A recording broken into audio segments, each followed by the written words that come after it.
안녕하십니까. 1호 합격반에서 소방기술사를 강의하고 있는 김희성 기술사입니다. 반갑습니다. 앞에서 설명을 다 했겠지만 이번 시험이 1교시만 조금 어려웠고 2교시, 3교시, 4교시는 그래도 쓸만했다 이렇게 생각을 하시죠. 그죠?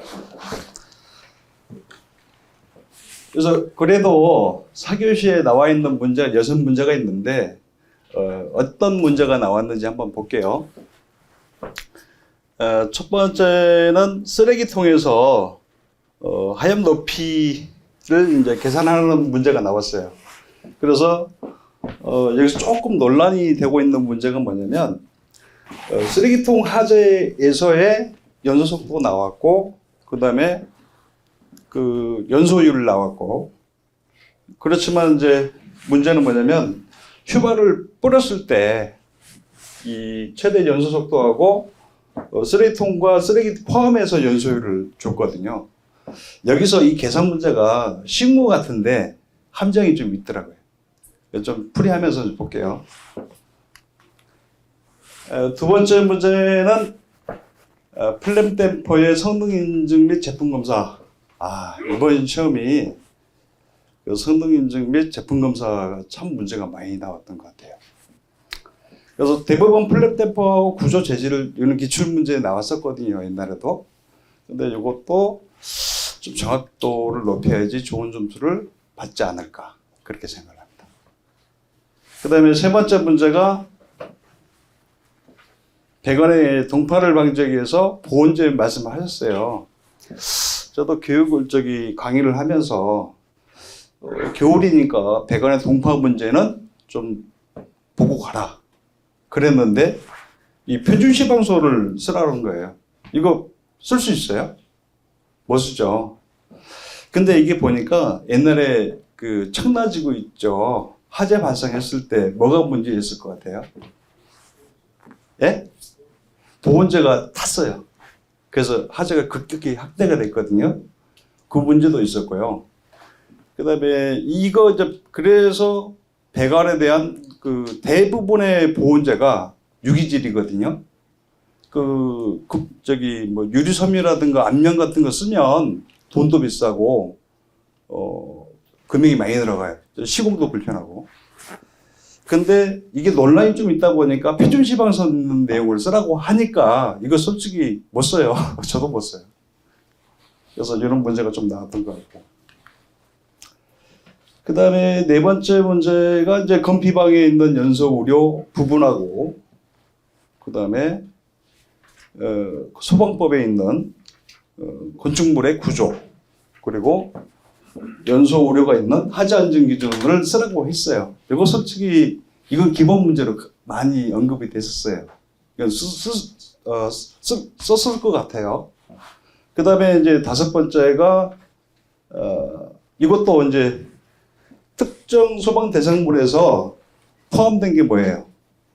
연립주택하고 다세대 주택이 포함됐죠. 이것도 준비를 하고 있어야 되는 이제 문제였거든요. 썼을 거라고 생각을 해요. 그 다음에 이제 마지막 문제가 제가 유인물로 추가로 나눠드렸어요. 이 가스계 소화 시스템의 건전성이라고 해서 이렇게 물어봤는데, 작년에 방화공학 실무 핸드북이 12월 달에 나왔어요. 그래서 방화공학 실무 핸드북 내용 한번 보세요. 물어보는 문제와 동일해요. 그래서 제가 기출문제 풀이해서 정리해서 드린 내용도 틀린 내용은 아닌데, 그 내용과 더 정확하게 그런 내용을 써주셔야지 좋은 점수를 받지 않았을까 이렇게 생각을 합니다. 그래서 이번에 시험 보신 분 한번 1번 문제 풀어보신 분 여기서 그래요? 2분 풀으셨네? 제가 혹시 풀이한 거 비슷해요? 오케이? 오, 그래요? 그 다음에 두 번째 플랫 댐퍼 쓰신 분 안 썼어요? 이거 쓰셔야 되는데 1번 문제 못 풀면 이거 쓰셔야 되는데 세 번째는 못 쓸 것 같고요. 4번, 5번 풀어보신 분. 웃음을 짓고 있는 계신 분은 제가 작성한 모범 답안하고 비슷하다는 얘기인데요. 그죠? 그 다음에 4번, 4번, 마지막 문제, 6번째 문제 풀어보신 분. 어휴, 잘 쓰셨네. 좋아요. 자, 1번 문제 한번 풀어볼게요. 일단 해스캐드 요 식을 적용을 해야 되잖아요. 그죠? 하입 높이 계산을 하려면. 그죠? 요 식은 기본적으로 알고 있어야 되는 거예요. 요 식이, 요거 좀 잘못됐는데, 0.235 열방출 Q 도트에 5분의 2 마이너스 1.02 D. 요 식을 알고 있어야 되고요. 그 다음에 여기서 변수가 뭐예요? 열 발축률이잖아요. 그러면 열 발축률에 대해서 계산하려면은 M 프라임 도트, 그 다음에 면적, 그 다음에 변소열, 요 식을 알고 계셔야 돼요. 일단은 기본입니다. 이 식에서 두 가지를 물어봤거든요. 쓰레기통 하재 시의 열 방출률하고 그 다음에 쓰레기통에 휘발유를 뿌린 상태에서 하재 시 열 방출률 두 가지를 물어봤어요. 무슨 얘기냐면 그때 그 앞에 문제에서 주어진 거는 그 질량 감소 속도를 얼마나 줬어요? 10 단위를 잘 보셔야 돼요. 그램 퍼 세크로 줬죠. 그죠? 그러면 여기다가 면적을 곱해 줘야 돼요? 안 해줘야 돼요? 하면 안 되죠. 그래서 그 다음에 연소열 20kJ 그렇게 하면 200kW가 나와요. 그죠? 근데 요거는 문제 될 거가 없어요. 두 번째, 쓰레기통에 휘발유를 뿌린 상태에서 열 방출률을 구하래요. 그러면 저는 이렇게 생각을 했거든요. 쓰레기통에 발생되는 열 질량 감소 속도가 있을 거고, 그죠? 그 다음에 휘발유가 우리가 질량 연소 감소 속도를 얼마나 줬어요? 얼마나 줬어요? 55 그램 퍼 메타 제곱의 세크를 줬거든요. 그러면 요 면적을 줬다는 거예요. 그죠? 그러면 4분의 파이, 우리가 직경을 줬기 때문에 4분의 파이 D제곱을 해야 되잖아요. 그죠? 그런데 여기 뒤에 보면은 43.7kJ를 또 줬어요. 그 얘기는 뭐냐면, 근데 줄 때 그 문제에서 뭐라 그랬어요? 문제에서. 쓰레기통에 있는 뭐라 그랬어요? 예? 쓰레기 포함해서 얘기했잖아요. 그러면 요거 계산하고 플러스 해서 계산을 해야지 정확하게 전 나온다고 보거든요. 일부 사람들은 이거를 고려하지 않고 이렇게 계산을 했어요. 그럼 계산식이 좀 달라져요. 그래서 제가 이제 같이 수업을 하시는 교수님들하고 그다음에 인접 기술사님하고 이렇게 통화를 하면서 느낀 건데 이게 포함한 게 맞다고 이렇게 말씀을 해주셨는데 약간의 논란은 서로 있지만 이렇게 계산을 해서 하입 높이 계산식에 적용을 해가지고 0.94하고 4.2m 이렇게 계산이 나왔습니다. 이해되셨어요? 그래서 이게 좀 논란은 조금 있어요. 논란은 있는데 이렇게 계산을 푼 게 조금 정확도가 있지 않을까 이렇게 생각을 합니다. 그런데 이제 제가 봤을 때는 계산 문제 선택을 잘 안 하시죠? 예? 잘 안 하시는데 이번에는 이 문제 조금만 생각해서 풀었으면 좋은 점수가 나오지 않았을까 이렇게 생각합니다. 두 번째 문제는 이제 플랩 댐퍼의 구조 및 재질, 작동 시험 방법에 대해서 물어봤거든요. 제가 뭐 개요 부분에 이렇게 뭐 쓴 거는 일반적인 내용이고요. 그 플랫 댐퍼의 주 목적이 뭐예요? 예? 예? 어디서 많이 봐요? 플랫 댐퍼? 우리 사는 곳 중에서 아파트, 예? 그 딱 엘리베이터 내리자마자 바로 옆에 보이는 게 플랫 댐퍼잖아요, 그죠? 그거 많이 보셨을 거 아니에요. 물론 플랫 댐퍼가 이제 부속실에 특별 피난 계단이라든가 그런데 이제 설치하는 부속실 재현 설비에 설치를 하고 있는데 말 그대로 요거는 저 부속실에 차압과 방압 분속을 유지를 해야 되는데 방화문 개방을 했을 때 출입문 요걸 유지하기 위해서 플랫 댐퍼를 설치를 하거든요. 근데 저는 솔직히 그 성능 기준 및 제품 검사 기술 기준에 나와 있는 내용 그대로 썼어요. 근데 이렇게 쓰는 게 좋을까요? 아니면 그림 좀 그려주면 좋을까요? 그래서 제가 그림을 안 가져왔어요. 그림 넣을 수 있어요. 플랫 댐퍼 딱 치면 나와요.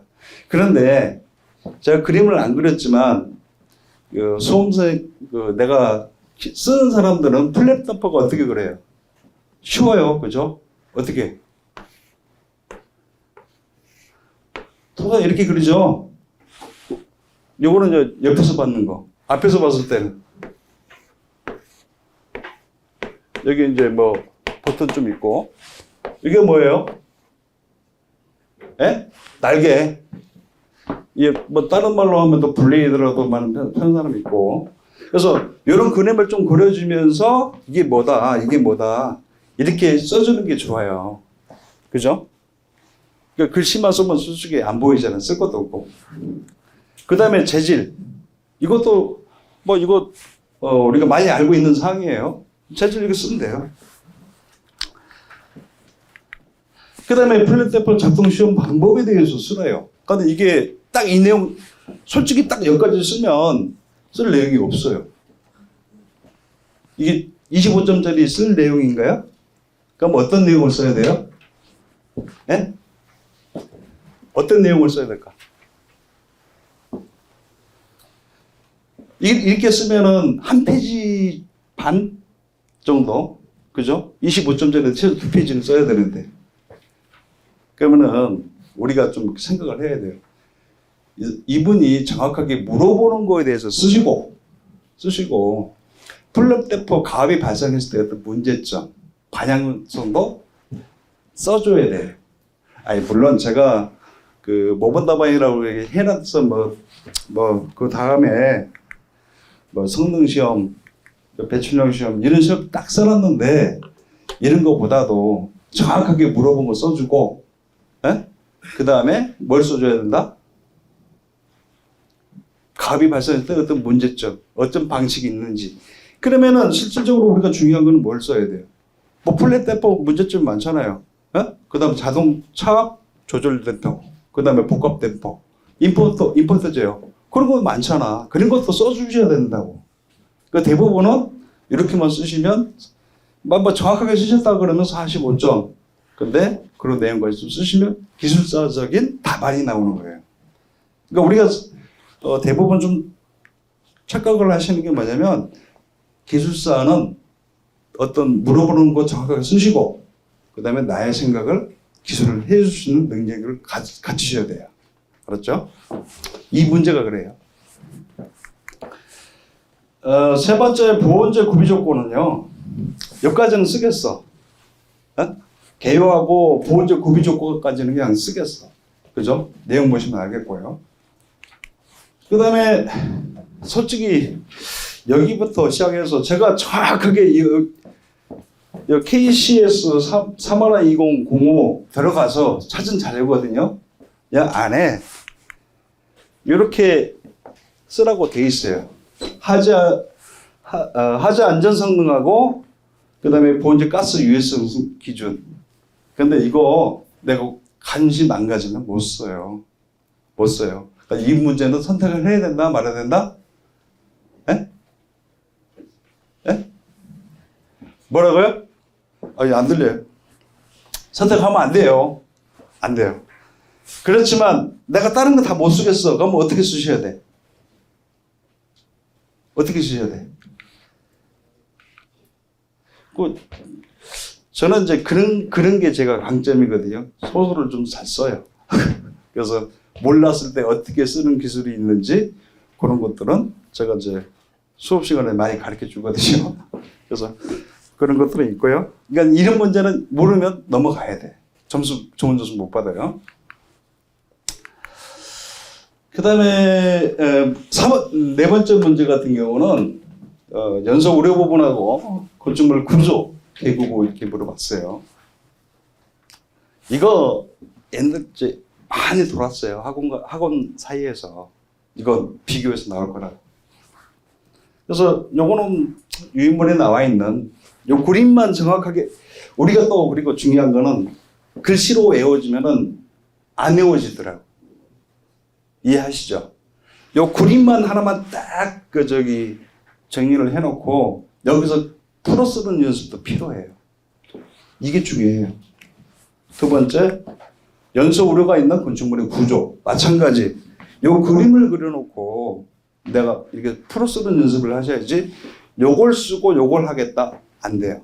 그래서 우리가 공부할 때 어떻게 하냐. 그림만 딱 그려놓고 이거 이렇게 쓸 수 있는 능력을 갖추셔야 돼요. 이거 외워놓으면 절대 안 외워져요. 이 그림, 네? 그림으로 보셔야 돼. 마찬가지. 그래서 이런 내용으로 그냥 참조하시. 이 문제는 뭐 다 쓰셨을 것 같으니까 이렇게 쓰시면 되고요. 그 다음에 이제 다섯 번째로 연립주택하고 다세대 주택. 이게 특정 소방 대상물에 포함이 됐어요. 연립주택, 다세대주택 가장 큰 문제점이 뭘까요? 근데 요것도 25점짜리 나오거든? 쓰라고 하니까 요거 쓰고요. 요 그림 내가 다음 장에 넘길게요. 요거 쓰고, 써버리면은 그거 쓰고 나면은 쓸 게 없어. 맞죠? 그러면 한 장 반이야. 그러면 그래도 논술 문제는 몇 장 이상? 네? 최소 2장 이상은 쓰셔야 돼. 그죠? 쓰셔야 되는데 이것만 딱 써버리면 쓸 게 없다니까요. 그래서 어떤 내용을 가져오셔야 되냐면 주택도용 연립주택에서 가장 큰 문제점이 되는 게 요거예요. 이게 핵심이야. 에? 간이 스프링클러 설비를 설치해야 되는데 수조를 설치할 수 있어요? 없어요? 안 돼. 그럼 뭘로 해야 돼? 상수도는 수도 계량기 통해가지고 해야 되는데 그러니까 이 개념을 모르면 이걸 반영을 안 하면 좋은 점수 받기 힘들어요. 이거는 다 써. 이거는 누구나 써요. 이거는 조금만 생각하면 써. 아니면은 이것도 솔직히 요 그림 하나만 딱 가지고 있으면 요거 다 써요. 그러니까 우리가 누가 그러더라고요. 제가 솔직히 제가 작년에 기숙사를 합격을 했어요. 그래서 어떻게 외워야 됩니까? 물어보더라고요. 그래서 아무리 많이 봐도 시간 지나면 까먹어요. 그죠? 근데 어떻게 해야 된다? 이렇게 그림 딱 그려놓고 그 다음부터 뽑아내는 거야. 이렇게 공부를 하셔야 돼. 그리고 까물 좀 망각주기 고려해서 좀 계속적으로 반복해서 봐주고. 이게 핵심이에요. 이것도 다 쓰셨을 것 같고 가스계 소화 시스템의 건전성 확보가 이게 다른 말로 뭘까요? 다른 말로? 가스. 이거 들어봤어요? GIS? 가스 인테그리티 시스템. 이게 어디서 많이 나왔냐면 칼럼 있죠, 칼럼. 소방방대신문. 이러다 보면 이런 용어가 많이 있었어요. 그리고 소방 방화공학 실무 핸드북이라서 요게 작년 12월 달에 만들었어요. 발간을 했고요. 근데 일부 저도 문제 좀 나올 만하니까 저기 일부 좀 스캔 떠가지고 일부 나눠줬어요. 근데 물어보니까 공부 안 해가지고 안 썼다 그러더라고요. 그런데 제가 그 내용을 읽어보면 그냥 처방시설 점검이라든가 그 저쪽에서 그 건전성이라는 용어를 몰라서 그래. 인테그리티. 이 용어 국어 시험도 아니고 그죠? 근데 GIS라든가 저기 뭐야 그런 용어라든가 그 소방 방재신문 읽어보면서 내가 그런 용어를 정확하게 습득을 하셔야 돼. 그래야만 볼 수가 있어요. 그래서 저는 이제 처음에 문제 답안 쓸 때 그래도 몰라도 약제실의 건전성 확인을 해서 용기가 신뢰성이 확보가 돼야 되겠다. 그럼 니제보는 알잖아. 그죠? 이렇게 쓸 수도 있고. 그 다음에 방화구역의 소화 시스템의 건전성이라 그래서 제가 나눠드린 유인물 내용을 참조해서 할 수도 있지만 성능 설계 프로그램을 통해서 정확하게 이것도 신뢰성을 위한 거예요. 그죠? 맞죠? 그 다음에 마지막에 설계 프로그램 유효성도 확인해서 물론 3교시 문제도 나왔지만 이런 내용도 정리를 하셔야 되고 그 다음에 방화구역의 밀폐도 건전성 도펜 테스트 하면 돼. 그죠? 이렇게 써도 틀렸다고 할까요? 맞다고 할까요? 틀렸다고 할 수는 없어요. 이거는 그 내용이 있는 일반적인 상황을 얘기한 거고 이렇게 썼다 그래서 뭐 문제가 잘못 썼다 이렇게 할 수는 없어요. 이해하셨죠? 그래서 제가 이번 모아 135회 올해 첫 번째 시험 봤잖아요. 내가 딱 봤을 때 제가 공부하는 방법 중에 하나가 이제 일주일 쉬었잖아요. 반향서 잡았으니까 이제는 다시 공부를 기본 문제를 가장 중요한 건 일단 기본 문제 내가 뭐 300개든 200개든 뭐 준비했을 거 아니에요. 그걸 정확하게 내가 쓸 수 있도록 만들어 놓고 그 다음에 방재신문이라든가 이주사항이라든가 정리하면서 이렇게 가져가셔야 돼요. 막 신규 문제 이렇게 나왔다 그래가지고 성능 위주 다음 시험에 많이 나올 것 같아요? 안 나와요. 안 나와요. 그래서 거기다 집중하지 마시고 시험 또 어렵게 나왔다 그래서 포기하지 마시고 그 다음에 가장 좋은 방법 중에 한 가지는 뭐냐면 내가 알고 있는 지식을 어떻게 하면 잘 써볼까 쓰는 연습이 중요하다. 네? 제가 뭐 다른 거는 몰라도 쓰는 거는 제가 잘 쓰는 것 같아요. 진짜로 제가 쓰는 그런 기술은 탁월해요. 안 볼까. 하여튼 오늘 고생하셨습니다.